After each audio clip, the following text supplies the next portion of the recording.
لیکن یہ جو ہمارے سپریم کورٹ کے جج صاحب نے، جو بڑے جج صاحب ہیں، وہ کہتے ہیں کہ مجھے چیف جسٹس کہو، اور علماء کو حافظ کہتے ہوئے ان کی زبان پہ چھالے پڑتے ہیں.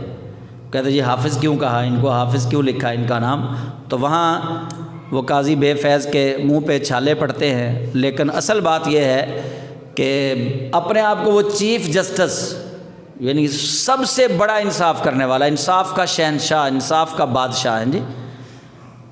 تو بے انصافی کے قصے جناب کے مشہور ہیں.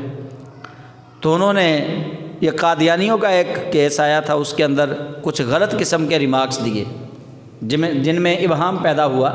انہوں نے یہ بھی لکھ دیا، یہ آیت کا حوالہ بھی دے دیا وہاں پہ، آیت نمبر 256 کا سورہ بقرہ کی، کہ لا اکراہ فی الدین.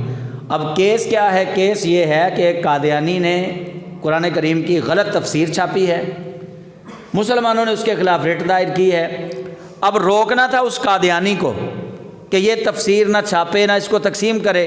تو ہمارے محترم جج صاحب نے لکھا جی لا اکراہ فی الدین، دین کے اندر جبر نہیں ہے، وہ اپنے دین میں ہے تو آپ اس کو روک نہیں سکتے. یہ تو معاملہ ہی بالکل الٹ ہے. کیس کچھ اور ہے، سوال گندم ہے، جواب چنا مل رہا ہے وہاں سے. ریٹ تو یہ دائر کی گئی ہے کہ جناب قادیانیوں کو قرآن کریم کی نشر و اشاعت کی پابندی ہے.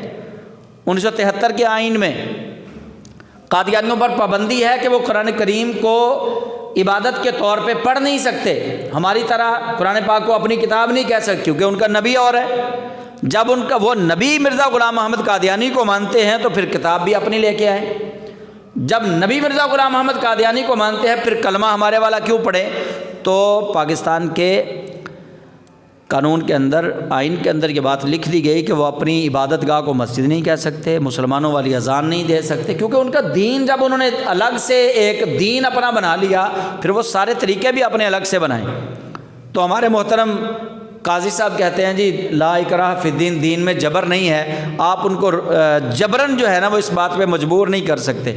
جبرن ہم کیوں نہیں مجبور کر سکتے؟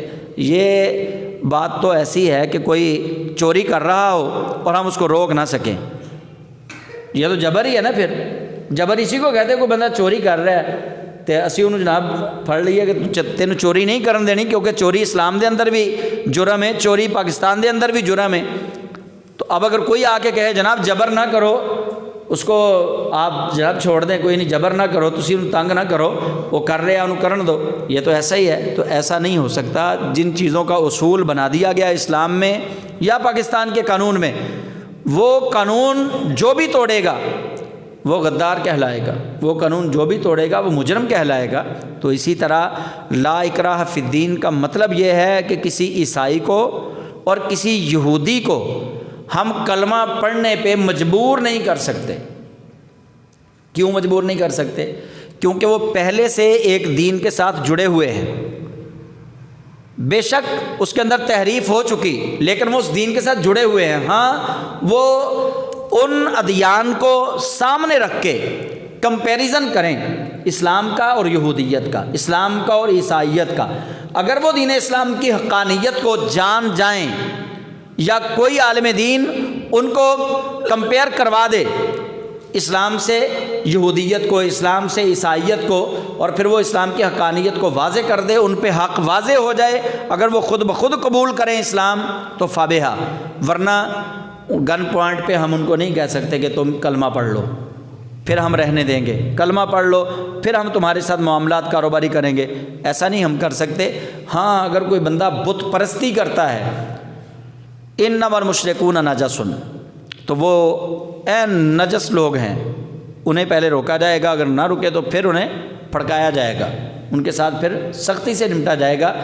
کیونکہ اللہ تعالیٰ نے قرآن پاک میں ارشاد فرمایا وَقَاتِلُوهُمْ حَتَّى لَا تَكُونَ فِتْنَةٌ وَيَكُونَ الدِّينُ كُلُّهُ لِلَّهِ.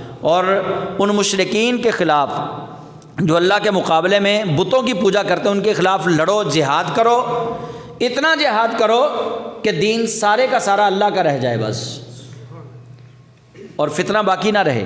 تو ان مشرکین کے خلاف جو ہے نا وہ لڑا جا سکتا ہے. عیسائیوں اور یہودیوں کو مجبور نہیں کیا جا سکتا کہ وہ مجبور ہو کے کلمہ پڑھیں.